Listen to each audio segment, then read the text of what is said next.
Bilang isang arkipelago, isa sa mga pangunahing hamon ng Pilipinas ay masiguro ang pantay-pantay na paglago ng mga daan-daang mga bayan, lalo na sa mga kanayunan. Nakalulungkot mang isipin, ngunit napapabilang ang ating mga magsasaka at mga mangingisda sa pinakamahirap na sektor sa ating bansa. Upang masolusyonan ang problemang ito, ang Department of Agriculture sa pamamagitan ng Bureau of Fisheries and Aquatic Resources ay bumuo ng isang programang nakatuon sa ekonomikang pangkaunlaran ng ating mga magsasaka at mangingisda upang mabawasan ang antas ng kahirapan ng mga nasa laylayan ng ating lipunan. Ito ay ang Special Area for Agricultural Development Program o SAAD na inilunsad noong 2016. Ang SAAD po ay locally funded project po ng Department of Agriculture. Actually, ang SAAD po, isabihin niya sa Bisaya is promise. So, para po ito sa mga mahihirap na nagsasaka at mangingisda na programa. Ang SAAD merong 4 na parang pillars. Una doon yung social preparation, which is hinahanda natin yung mga individuals at saka group beneficiaries. Second, yung ating food production and livelihood. So doon na po pumapasok yung ating mga livelihood interventions. Ang third naman na pillar is yung marketing assistance and enterprise development.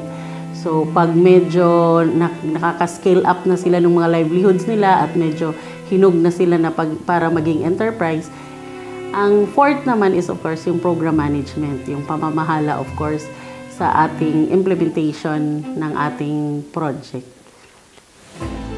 Sa pagsisimula ng Phase 1 ng programang ito, tinutukan ng SAAD ang kasapatan ng pagkain para sa lahat ng mga benepisyaryo ng mga taga 5th at 6th class municipalities mula sa 30 probinsya sa CAR, Mimaropa, Region 5, 6, 7, 8, 9, 10, 11, 12 at 13. Ipinatupad ang Phase 1 noong taong 2017 na tumagal hanggang 2021.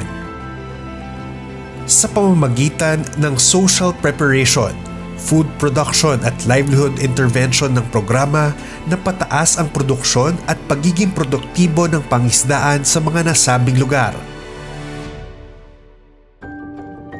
At dahil sa napalakas ang kakayanan ng ating mga mangingisda pagdating sa panghuhuli at pangangalaga ng mga isda sa palaisdaan, napalawak ang mga palaisdaan at lugar pangisdaan na ang bunga ay napabuti ang mga teknolohiyang pagdating sa pangingisda. For the Phase 1, nagkaroon po kami ng 66,592 individuals plus 1,634 groups with 28,980 members. So, yun po yung kabuuan ng 6 years na Phase 1. Sa pamamagitan ng mga livelihood interventions natin, ang pinaka-outcome based doon sa terminal report na nagawa namin at mga studies, midterm assessment na ginawa ng isang third party. Pagdating sa production and livelihood, nag-improve talaga yung mga farm and fishery production and productivity. Meron po kami mga third party na assessments na ginawa. Meron pong kami datos na bumawas naman ang poverty index, lalo po sa SAAD areas, meron pong mga kabawasan. Hindi lang po sa poverty, gumanda rin po yung kanilang nutritional status. Gumanda po yung quality of life nila na nagpapakita po ng mga magagandang indikasyon ng pag-angat po ng buhay nila. Dahil sa tagumpay ng unang yugto ng SAAD, nagkaroon ng Phase 2 ang programa kung saan ililipat ang tuon mula sa kasiguraduhan sa pagkain sa pagsisiguro ng pangmatagalang solusyon upang makawala sa kahirapan ng ating mga mangisda sa pamamagitan ng pagtatatag ng mga community-based enterprises. Sa ilalim ng Phase 2 na tatakbo mula 2023 hanggang 2028, 60 probinsya sa loob ng 15 rehiyon ang inaasahang matutulungan ng programa. Upang maging matagumpay ang ikalawang yugto ng SAAD, kinakailangan na mapataas ang kakayahan ng ating mga mangingisda, mabigyan ng suporta pagdating sa kinakailangang mga inputs pagdating sa aquakultura, pangingisda at maging sa pagpoproseso ng mga nahuling isda, at kakayahan sa ating mga mangingisda sa mga interbensyon na kanilang makukuha sa programa. Ang mga major interventions ng programa is una yung sa aquaculture. So may mga specific, depende kasi doon sa need kasi meron din tayong ginagawang beneficiary needs assessment sa mga grupo or sa mga would-be beneficiaries natin. So, minsan nanghingi sila ng mga village level hatchery ng tilapia. Meron namang iba nursery or grow out ng iba't ibang fin fishes. Pwede ring crab, shellfish at seaweeds. Meron namang iba na hindi sila nag-aquaculture, nagka-capture fisheries pa rin sila. Pero ang binibigay po natin is yung mga environment friendly na mga fishing gears. Tapos yung mga fish aggregating devices like yung mga payaw natin, and then mga lambaklad. Pagdating naman sa post-harvest, lalo na to sa mga kababaihan, yung mga post-harvest at saka marketing livelihood packages natin. Minsan meron ding mga ice making machines at mga smokehouse, mga solar dryers para makatulong talaga tayo economically mag-improve ng sabay-sabay kasi beneficiaries mo is grupo na eh. So sabay-sabay na silang inaangat. Isa ang Lanao del Norte sa mga benepisyaryo ng programa, kung saan ilang mga mangingisda at mga organisasyon ang inaasahang matutulungan ng programang ito.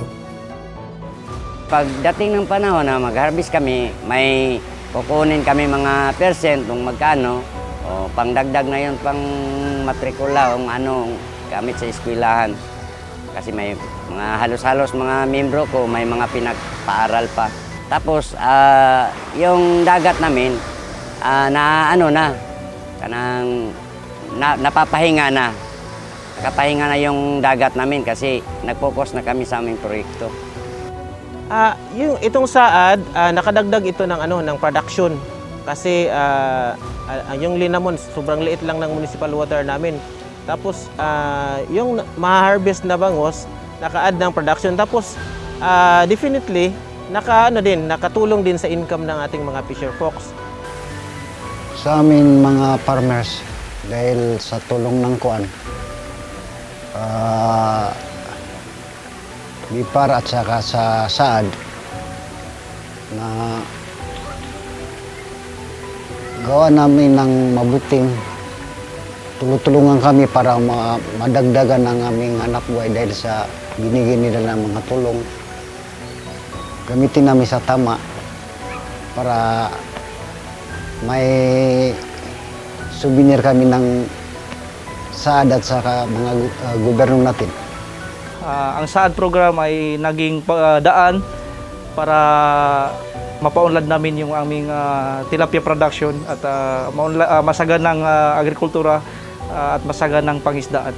Tulad ng fingerlings, yung feeds, at saka may mga kagamitan din na kanilang magagamit dito sa kanilang pag-operate dito sa kanilang proyekto.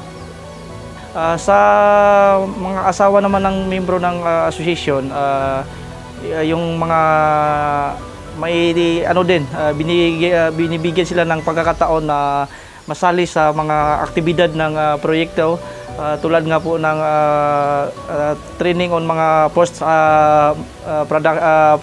production, mga process product ng tilapia. Sa phase 2 po, ang way forward siguro na masasabi natin ay mas marami tayo sanang matulungan na mga asosasyon at saka pati na rin kooperatiba na mga magsasaka at mangingisda na talagang negosyo na siguro sa 3 taon o hanggang 2028 pagkatapos na ng project ng SAAD may sarili na makatayo na sa sarili lang paa, na kahit wala ng tulong ng gobyerno, tatakbo sila na sarili ng negosyo. Ang pagkakaroon ng karagdagang oportunidad upang mapabuti ang pamumuhay ng ating mga mangingisda at ng kanilang pamilya ay isang napakahalagang hakbang na makakasiguro ng tuluyang paglaya ng ating mga bayaning mangingisda mula sa tanikala ng kahirapang kanilang kinakaharap. Ang mga proyekto gaya ng SAAD ay nagbibigay ng pag-asa ng isang maliwanag na kinabukasang puno ng pangakong balang araw ay kanilang matatamasa.